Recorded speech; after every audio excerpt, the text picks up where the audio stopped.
पूर्ववर्ती सरकारें थी जातिवाद, परिवारवाद और तुष्टीकरण की राजनीति करती थी। भारतीय जनता पार्टी ने राष्ट्रवाद की स्थापना की। आज बच्चा बच्चा देश हित में सोचने लग गया है, ये बड़ी बात है।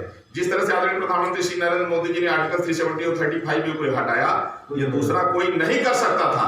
अन्य पार्टियों ने विरोध किया था उसका, तो हम लोगों को ऐसा लगा कि देश और देश की जनता का हित सिर्फ भाजपा में है और योगी और मोदी के नेतृत्व में ही देश सुरक्षित रह सकता है। क्योंकि पहले जो गुंडा माफिया थे उनसे समाज में दहशत थी और योगी जी के आने के बाद में गुंडा माफियाओं में भय पैदा हुआ। ये एक बड़ी बात रही है। तो इसलिए योगी जी के ही सर पर ताज होगा और जनता में राम राज होगा। और ज्योतिष के हिसाब से हम लोगों ने क्लियर कर दिया है। आज गिरिराज जी का इसी में पूजन अर्चन किया गया है और इसके बाद हम लोग सरकार से अपेक्षा करेंगे कि बिजली, पानी, सड़क, शिक्षा, स्वास्थ्य को बेहतर करते हुए और रोजगार और नौकरी अधिक से अधिक दें। और कुछ देश हित में अहम फैसले लेने की जरूरत है, जैसे जनसंख्या नियंत्रण कानून।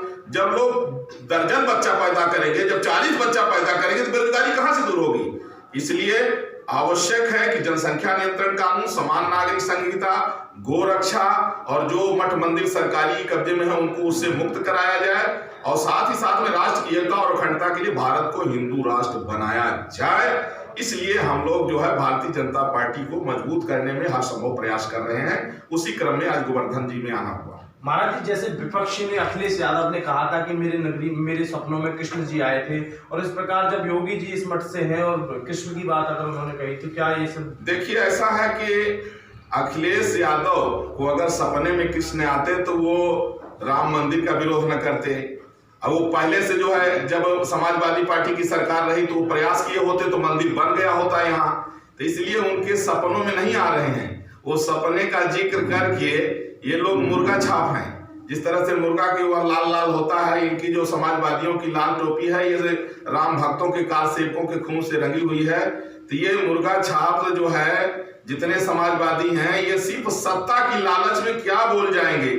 अगर ये समाजवादी चाहते, सपा अगर चाहती तो कृष्ण मंदिर कब का बन गया होता। इसलिए इन लोगों के अंदर कुछ नहीं, ये वास्तव में बहुरूपीय हैं और ये जनता के दुश्मन है, देश के दुश्मन है। इसीलिए जनता ने सिरे से नकार दिया है। अखिलेश यादव ने बड़े बड़े जो है तो लोगों को प्रलोभन दिया, लेकिन जनता ने ठुकरा दिया और फिर से कमल खिल रहा है।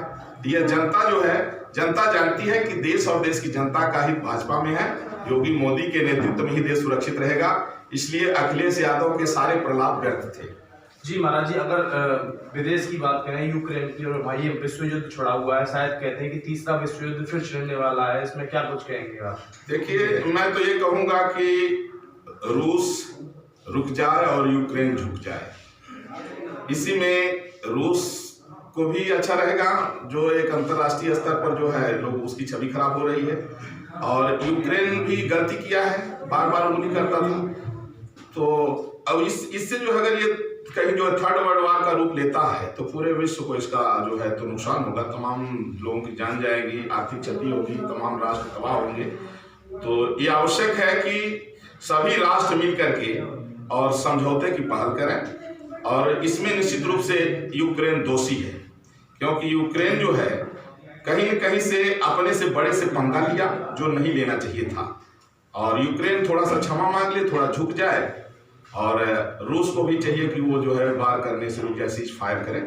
और उम्मीद है कि जिस तरह से मोदी जी लगातार उस पर निगाह बनाए हुए हैं तो आगे स्थिति सुधर जाएगी। अच्छा महाराज जी, अगर उसकी बात करें हम, जो हमारे इस बीच में स्टॉप कर ये जो, हाँ, कोरोना की अगर वेव लहर, तीसरी लहर जो चल रही है, अगर इसकी बात करें तो क्या कुछ ये किस हद तक जाएगी, जो अभी इसमें फिलहाल में बहुत कुछ देखने को मिल रहा है? देखिए, ऐसा है कि ये जो 2 साल संकटकालीन गुजरा, वैश्विक महामारी कोविड-19 के दौर में पूरे विश्व में तमाम विकसित राष्ट्र तबाह हो गए।